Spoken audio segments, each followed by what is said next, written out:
Let's start today topic combination of resistance current electricity. ठीक है, यहाँ पे हम दो टाइप के रेजिस्टेंस कॉम्बिनेशन देखेंगे। फर्स्ट सीरीज कॉम्बिनेशन और सेकंड होता है parallel combination. Parallel combination of resistance ठीक है, ये दोनों जो कॉम्बिनेशंस हैं based on Ohm's law.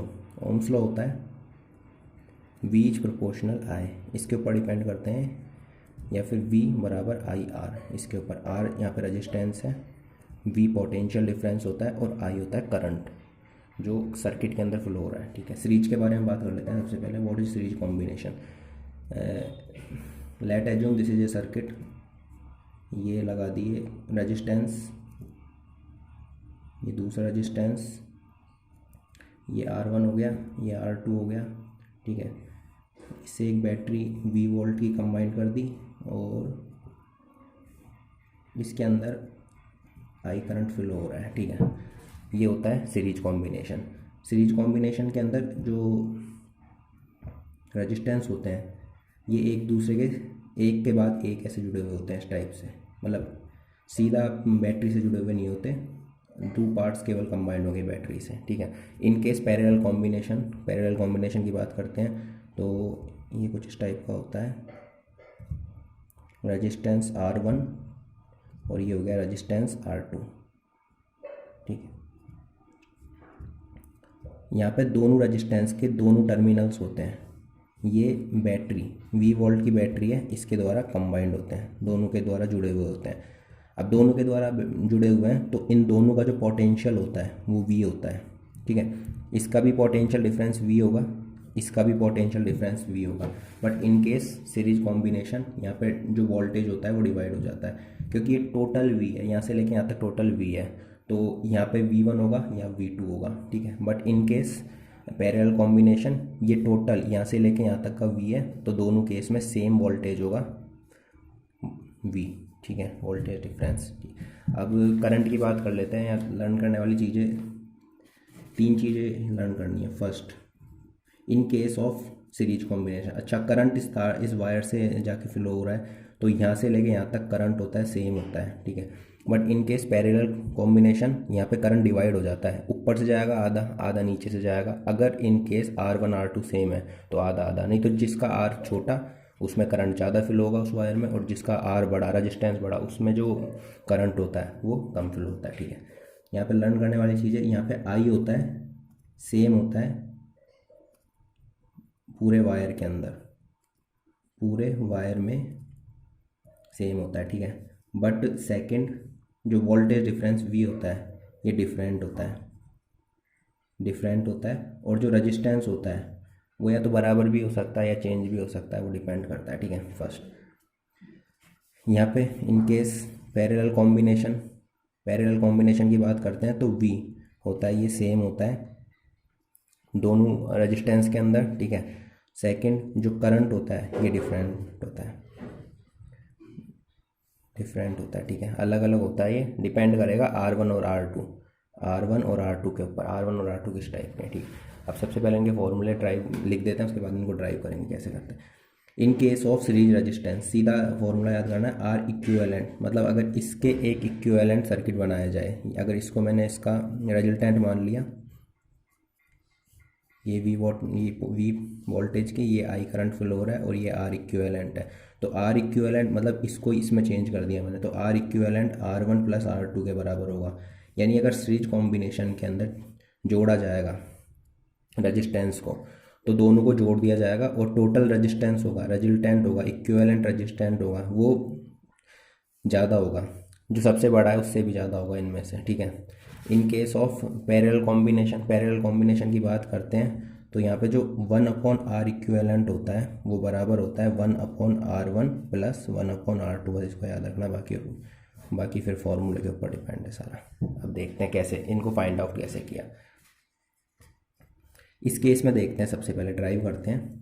V different होता है। ठीक है, in case of series combination V different होता है, यानी ये V1 हो गया, ये V2 हो गया, और अब मैंने 3 जोड़ रखे हैं, ठीक है, ये V3 हो गया, ये V वोल्ट की बैटरी ऐसे जोड़ दिया, ये इसके अंदर करंट फ्लो हो रहा है I, ठीक है, और ये रजिस्टेंस है इनका R1, ये R2 और ये R3, ठीक है। तो अगर अब मेरे को V निकालना है, टोटल V, अगर इसका मैं इस टाइप से ही बनाऊँ कुछ, ये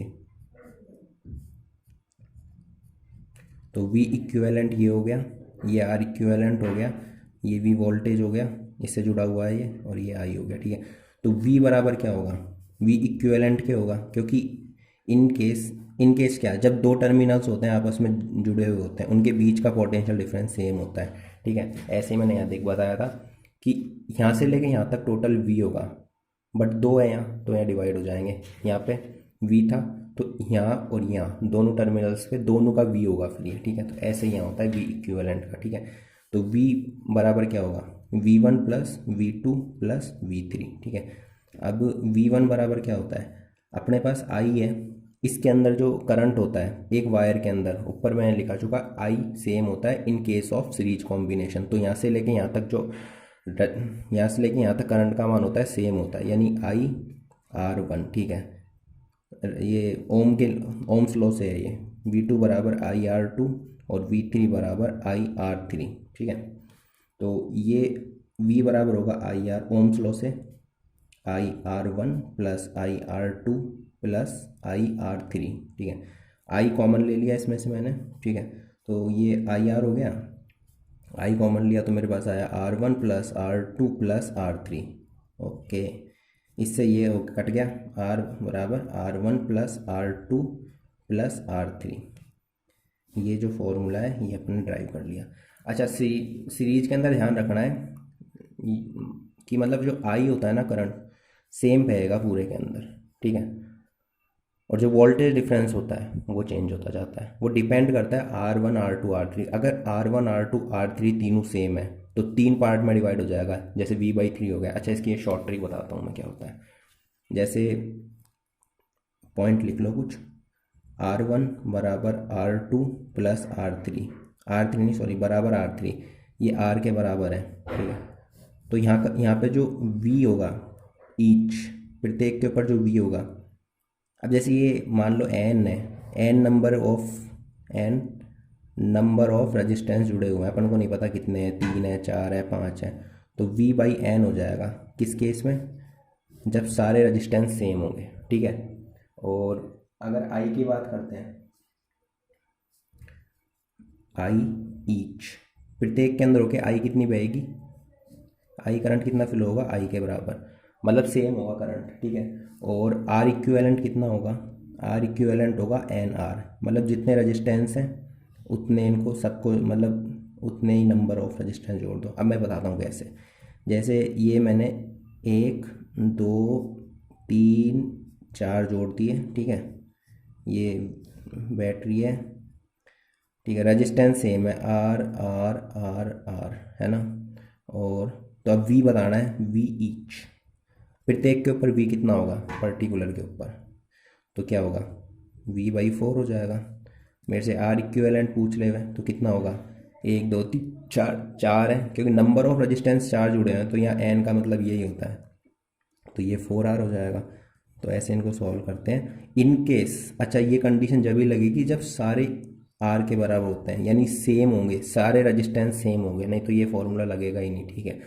अब पैरेलल कॉम्बिनेशन के ऊपर बात करते हैं, उसके बाद न्यूमेरिकल्स के ऊपर एक अलग से वीडियो बनाऊंगा मैं इसकी, विथिन 30 सेकंड में सॉल्व कर दो कि न्यूमेरिकल कैसा भी आ जाएगा, ठीक है। यहाँ पे बात करते हैं, इसको ड्राइव करते हैं फॉर्मूले को, in case of parallel combination of resistance. Parallel में बता ही दिया मैंने, ऊपर नीचे ऐसे जुड़ते हैं, ठीक है। अब यहाँ बात करते हैं अपन, ड्राइव करते हैं फॉर्मूला कैसे फाइंड आउट किया गया, ठीक है। देखो यहाँ मैंने 3 ले लिए, 1 2 और ये 3, ओके। ये मैंने V वोल्ट की बैटरी से इसको जोड़ दिया, ठीक है। I करंट फ्लो हो रहा है। अब मैंने बताया था 3 पार्ट के अंदर डिवाइड हो जाएगा ये I1, ये I2 और ये I3, बट ये टोटल V है और दोनों टर्मिनलों से जुड़ा हुआ है, और दोनों टर्मिनल R1 R2 R3 हैं, ठीक है, R1 R2 R3। तो यहाँ से करंट फ्लो होता है इसके अंदर, ठीक है। अब यहाँ पे डिफरेंट क्या है, वी तो सेम है लेकिन आई डिफरेंट है इसके अंदर, तो आई को ही अपन मान के सॉल्व करेंगे। अब जैसे मैं इसका इक्विवेलेंट ले लेता हूँ, ये आर इक्विवेलेंट हो गया, ये मेरे को फाइंड आउट करना है, ये हो गया वी वोल्ट और ये आई करंट फ्लो हो रहा है, ठीक है। अब आओ कैसे सॉल्व करते हैं। आई डिफरेंट है, ये आई है, ये 3 पार्ट में डिवाइड हो रहा है, आई बराबर I1 plus I2 plus I3, okay. तो V बराबर क्या होता है IR, ठीक है, और I बराबर होगा V/R, ठीक है। अब यहाँ से रख दो सारे, ये R इक्विवेलेंट है तो V/R इक्विवेलेंट हो गया, ये हो गया, वोल्टेज सेम है सब में, V/R1 plus V/R2 plus V/R3, ठीक है। V से V कट गया सारा, तो बचा क्या, 1/R इक्विवेलेंट बराबर 1/R1 plus 1/R2 plus 1/R3, okay, this is the formula, ये हो गया, ठीक है। अच्छा, अब ये बता ही चुका मैं, आई डिफरेंट होता है इनके अंदर, वी सेम होता है, आर इक्विवेलेंट का फॉर्मूला ये होता है, ठीक है। अच्छा, इसके अंदर एक चीज़ होती है, जो आर इक्विवेलेंट का मान होता है ना, ये जितने भी जुड़े हुए हैं कॉम्बिनेशन के अंदर, इसमें जो सबसे छोटी वैल्यू होती है उससे भी छोटा आता है इसकी जो वैल्यू होती है, R equivalent is smaller than smallest number of combination, smallest number of combination, sorry हाँ कॉम्बिनेशन, ठीक है। अच्छा, मेरे को जैसे I1 निकालना है तो I1 कैसे निकालूंगा, V/R1 हो गया, I2 निकालना है तो कैसे निकालूंगा, V/R2 हो गया, ओके। I3 निकालना है तो V/R3 हो गया, तो ऐसे मैंने फाइंड आउट कर सकता हूँ इसके अंदर। अच्छा, एक कॉन्सेप्ट हो रहा है मैं बता देता हूँ, अगर इन केस ये R1 R2 R3, R1 इसको नीचे करते हैं, इन केस अगर ये तीनों सेम है, R1 बराबर R2 बराबर R3, या फिर इसको मान लो n नंबर है, ये n रेजिस्टेंस लगे हुए हैं। अच्छा, तो अब मेरे को I फाइंड आउट करना है, तो सबसे पहले R इक्विवेलेंट फाइंड करो, जैसे n नंबर है जो के जुड़े हुए हैं, तो सिंपल सा है, R का मान जो भी है वो अपॉन n, ऐसे फाइंड आउट कर लेंगे, ठीक है। और I इक्विवेलेंट कितना होगा,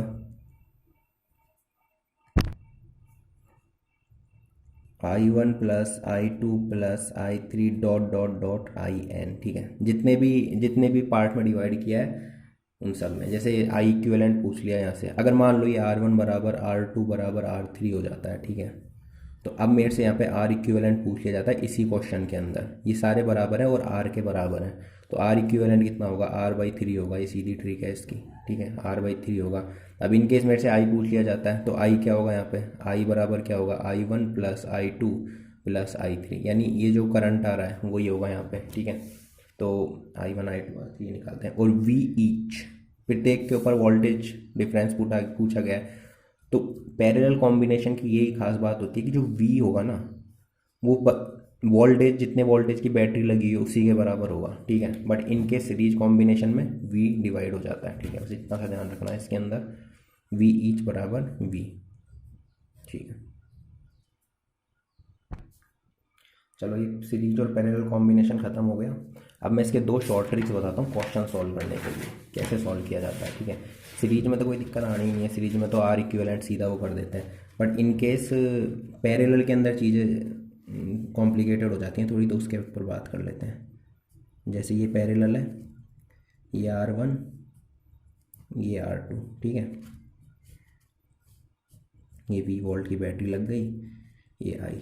तो अब मेरे को R इक्विवेलेंट बताना है, तो वैसे तो R इक्विवेलेंट 1/R इक्विवेलेंट होता है 1/R1 प्लस 1/R2, इसको मैं सॉल्व करूँगा तो सीधा याद रखना है क्या आएगा, R इक्विवेलेंट बराबर होगा R1 R2 upon R1 plus R2, that's it, ये सॉल्व हो गया।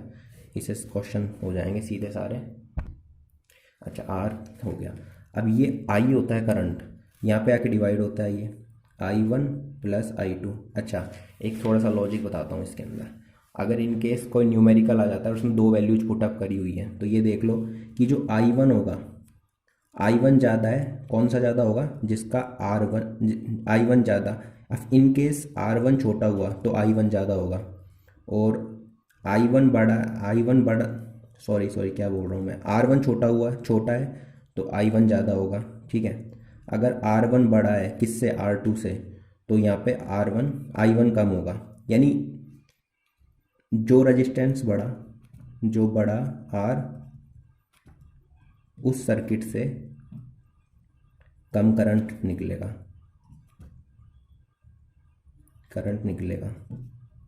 अच्छा, मैं कैसे बोल रहा हूँ ये कम करंट क्यों निकलेगा, क्योंकि फॉर्मूला V बराबर होता है IR, ठीक है। तो I बराबर क्या होगा, V upon R। In case मैं V को कांस्टेंट मान लेता हूँ तो I is proportional 1 upon R।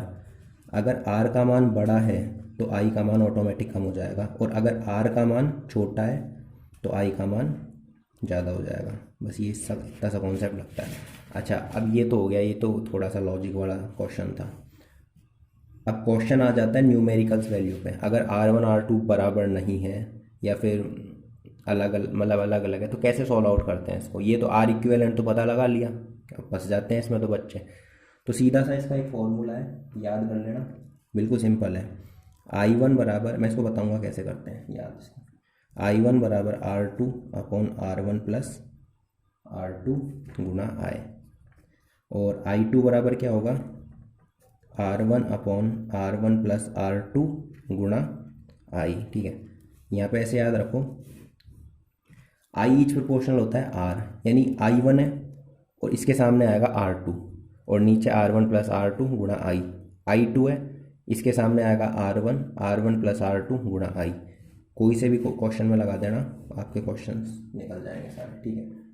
अच्छा, एक और बता देता हूँ, अगर तीन कॉम्बिनेशन आ जाते हैं तो, वैसे ये थोड़ा हाई लेवल पर जाता है, बट इन केस फिर भी आ जाता है क्वेश्चंस, तो then what should we do.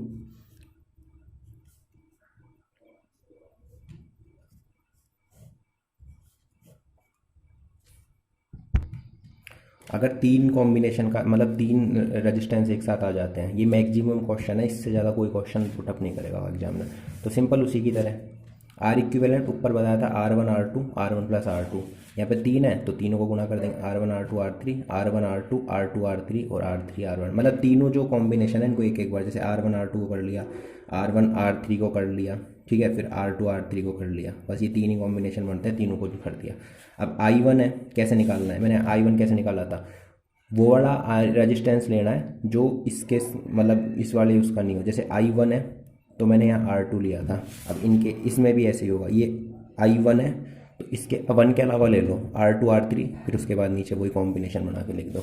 अब जैसे I2 की बात कर लेता हूँ मैं, ठीक है, तो I2 में क्या होगा, R1 आएगा R3 आएगा, क्योंकि R2 नहीं आएगा इसके अंदर, R1 R3 plus R2 R3 plus R1 R3 गुणा I। ऐसे ही I3 का निकाल लो, I3 का क्या होगा, R1 R2 upon R1 R3 plus R2 R3 plus R1 R3 I, ठीक है। ये खत्म हो गया आपका पूरा टॉपिक। सीरीज के अंदर 2 फॉर्मूले है, वो नेक्स्ट वीडियो के अंदर मैं आपको बता दूंगा, उसके बाद इसके क्वेश्चंस प्रैक्टिस करते। चलो ठीक है, ओके बाय।